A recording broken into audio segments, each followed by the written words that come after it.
உங்களோட ரொம்ப favourite body builder யார் சார்? Arnold Schwarzenegger.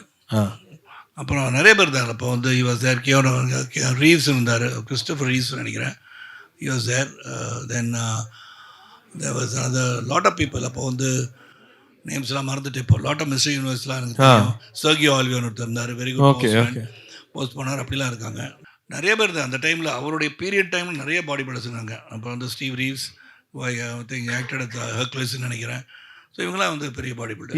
இப்போ ஒரு பெரிய ஒரு டிபேட்டே போயிட்டு இருக்கு அந்த பாடி பில்டிங் ஃபீல்டு. அந்த டைம்ல இருந்தவங்களாம் பயங்கர ஏஸ்தட்டிக்காக பயங்கரமாக இருந்தவங்க உடம்பு.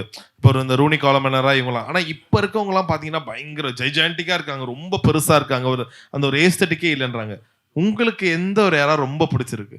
இல்லை, எப்படி வந்து ஒவ்வொருத்தரும் வந்து அவங்க எதை எந்த மாதிரி டெவலப் பண்ண அத்லெட்டிக் பாடி இருக்குது, ஃபிசிக்கல் ஃபிட்னஸ் வந்து வேறு, body building is entire different, weight lifting entire different, power lifting entire different.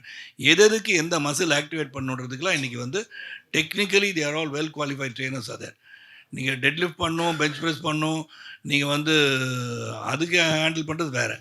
Body building வந்து பண்ணுறது யூ வாண்ட் டு கம்ப்ளீட் பண்ணணும், அதுக்கு வேறு மாதிரி exercise. You want to play cricket, there's a different muscle that is acting. Basketball, you have different muscle that is acting. So every muscle, how it acts, அந்த அளவுக்கு technology develop ஆகிடுச்சு. There are people who train you for the particular thing. So என்னை பொறுத்த வரைக்கும் எதுக்கு நீங்கள் இப்போ train பண்ணுறீங்களோ அந்த மசிலை நல்லா ஸ்ட்ராங்காக வச்சா it's good for you. Right. உங்களோட ரொம்ப ஒரு ஃபேமஸான ஒரு ஃபோட்டோ இருக்கும், அந்த ஒரு black and white photo. So அந்த ஒரு ஃபோட்டோ வந்து யாராலையும் மறக்க முடியாது. ஸோ இன்ஃபேக்ட் உங்கள் படங்களில் காட்டும் போது கூட நீங்கள் அந்த ஒரு போஸஸ்லாம் கொடுப்பீங்க. What's your favourite pose sir? உங்களுடைய அந்த ஒரு உடம்ப பயங்கரமாக நீங்கள் காட்டுறதுல உங்களோட ரொம்ப ஃபேவரட் போஸ்னா என்ன? ஒன்று, you can show your biceps and triceps, then you can show your trapeze muscles. இப்படி காமிக்கிறது ஸோ இந்த ரெண்டு ஃபோட்டோக்குமே கிட்டத்தட்ட ஒரு 50 வருஷம் கேப் இருக்குன்னு நினைக்கிறேன். ஆனால் எந்த ஒரு மாற்றமும் பெருசாக இல்லை. So what's your biggest size sir? அந்த ஒரு உங்களோட பைசப்ஸாக இருக்கட்டும், யுவர் ப்ரைம் சைஸ். எனக்கு வந்து ஆர்ம்ஸ் வந்து I think it has come up to 16 வரைக்கும் வந்திருக்கேன் நான். ஸோ இப்போ கூட ஒரு காம்படிஷன் வச்சுருக்கோம், நானும் என்னுடைய சன்னெல்லாம். நெக்கு வந்து என் ஆர்ம்ஸ் தான் பெருசு, உன் ஆர்ம்ஸ் தான் பெருசுன்னு ஒரு பெரிய பிரச்சனையை உருவாக்கிட்டாரு.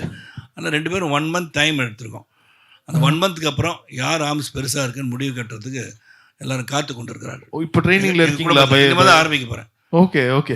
ஏதாச்சும் டிப்ஸ் சொல்லுங்களேன் சார். பசங்களும் சொல்லலாம், நாங்களும் ரெகுலராக ஜிம் போகிறோம், எல்லாம் பண்ணுறோம், இன்னும் ஒரு மாற்றம் நிகழ மாட்டுதேன்றாங்களே சார் பசங்க. டிப்ஸ் கொடுக்கலாம் பாஸ், அது வந்து கரெக்டாக பயன்படுத்தணும்ல. நிறைய பேர் ஜிம்முக்கு போகணுன்ற ரெசல்யூஷன் எடுக்க போகிறாங்க. வந்து ஜிம்முக்கு போகணும்னு நினைக்க மாட்டாங்க பாஸ், எந்த பார்ட்டிக்கு போகலான்னு நினச்சிட்டு. அந்த 1ஆம் தேதி தான் சார், 2ஆம் தேதியிலேருந்து நாங்கள் ஜிம் போவோம் சார். 1ஆம் தேதி போகிறதே மோசம் தானே. 1ஆம் தேதி அன்றைக்கி அம்மா அப்பா காலில் விழுந்து ஒரு ஆசீர்வாதம் வாங்கிட்டு சாமி கும்பிட்டு நிம்மதியாக அந்த 1ஆம் தேதி அன்றைக்கி செய்கின்ற தொழிலை தெய்வமாக வைத்து அந்த நாள் அந்த துவங்கினா நல்லாயிருக்கும் நான் நினைக்கிறேன். Super. Okay sir. So one final tips, இந்த விஷயத்தை ரெகுலராக ஃபாலோ பண்ணுங்கள், உங்களுடைய ஃபிசிக்கை கரெக்டாக வைங்கன்னா நீங்கள் என்ன சொல்வீங்க? சரியான உறக்கம், சரியான நேரத்தை சாப்பிட்றது,